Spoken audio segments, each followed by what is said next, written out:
সবচাইতে সবচাইতে বিবেকবান হচ্ছে মানুষ, তারপরে আর কেউ নাই। সবচাইতে জীব শ্রেষ্ঠ মানুষ, তার বিবেক আছে, বোঝালে বোঝে। অন্য জীব না বুঝতে পারে, কিন্তু মানুষকে বোঝালে বোঝে।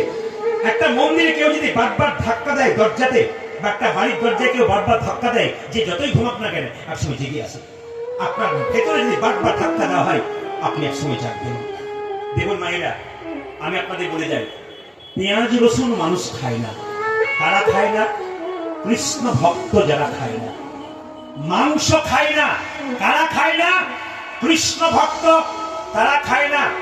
আমি আপনাদের বলে দিই, যে এখানে বসে আছেন, ভগবান যখন মোহিনী রূপ ধারণ করে সমস্ত দেবতাদের অমৃত দান করছিল, একজন অসুর ওদের লাইনে দাঁড়িয়েছিল, তার নাম হলো রাহু। আকাশের চন্দ্রদেব সূর্যদেব ভগবানকে বললেন, প্রভু মোহিনী রূপে তুমি অমৃত দিচ্ছ দেবতাদের, মাঝখানে একজন অসুর ঢুকে বসে আছে।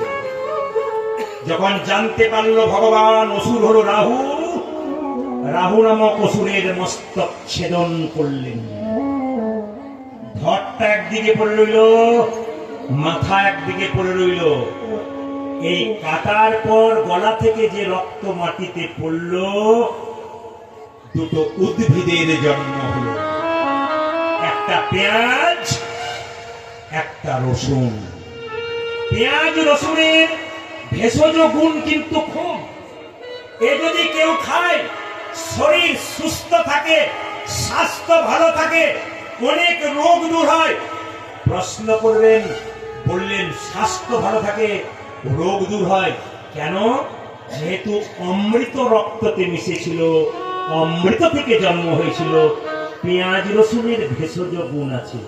কিন্তু এই পেঁয়াজ রসুন যে খায়, তার মধ্যে তামসিক গুণ বৃদ্ধি পায়, তার মধ্যে আসুরিক ভাব বৃদ্ধি পায়। তাকে একটা কথা বললে হুট করে রেগে যায়।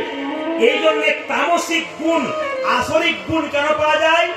অসুরের রক্ত মিশেছিল অমৃতের মধ্যে, ওই জন্য অসুরের রক্ত থেকে যেহেতু পেঁয়াজ রসুনের জন্ম হলো, সেই জন্যে ভক্ত যারা, তারা পেঁয়াজ রসুন খায় না। কিন্তু মিলিয়ে দেখে নেবেন, যে যেখানে বসে আছেন, 50 বছরের লোক রাস্তা দিয়ে পেরিয়ে যাচ্ছে, জিজ্ঞেস করুন, দাদা কেমন আছেন? High pressure, sugar, thyroid. কেন? এত এত খেয়েছে, আর রোগ নিয়ে উনি বাড়ি যাবে। আর যারা কৃষ্ণ ভক্ত মানুষ, আমি দেখেছি